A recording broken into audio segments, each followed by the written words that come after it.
When we talk about Advent, all right, we're talking about the season of waiting. And what's important here is when we understand what the world expected when Jesus came to earth, there was a huge discussion that was on display. So if you guys read the Old Testament, or if you read like all those pages that came before the book of Matthew, Mark, Luke, and John, right, there's this big story that's being told. The original story of the Old Testament is that God wanted us to be able to share in rest with Him. So when we talk about the idea of Eden, or when we talk about like the garden, the goal was that we as human beings would have access to the rest that God provides. And then when sin enters the picture, it messes all this stuff up, even the world itself, right? It makes the world weird. And so this waiting period begins, because the idea is that we are waiting for God to restore and to make that better again. And so then you look at the person of Abraham. God makes this promise to Abraham about his children being numerous like the stars. And then you look at the story of the Israelites and the first 5 books of the Bible and what they go through. Like there's this process of them communing with God. And then you get into like some of the history books of the Bible, like Joshua through Kings. And the idea here is like just a combination of how all of their life, and then like this crazy civil war stuff happens, and then they end up in exile. And it's just sad, right? Because the overall trajectory of the Old Testament theme is a story about a group of people who make it. And then there's this 400 years of silence, and then Jesus is going to come into the picture. And what Jesus does, Jesus' birth into this world represents God coming to fix the problem Himself.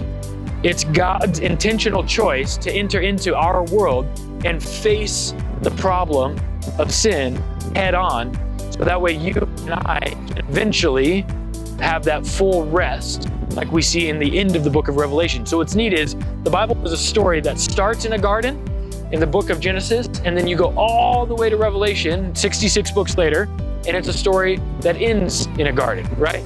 God has come, He's restored the earth, everything is awesome and the way that it was intended to be. And we are in this in-between time where God has come once, right? Jesus has come one time 2,000 years, and now we are waiting for Jesus to come again. This season is a time where we as become intentional about taking a moment to wait. Taking a minute, a month, to just spend time waiting.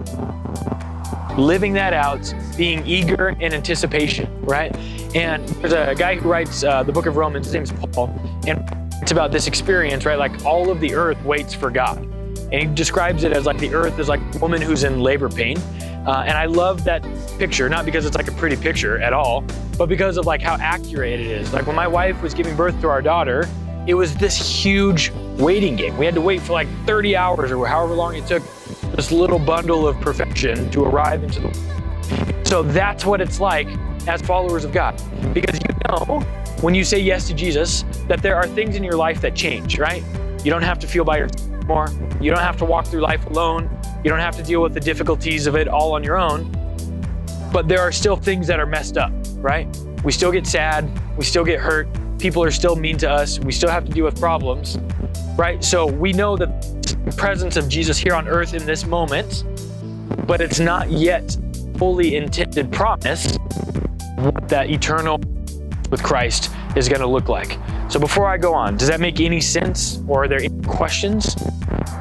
Do we feel good about that? Okay. And so when we understand this idea of waiting, my hope is for us in this season that as a youth group, we could be people that help step in the gap for those around us, right?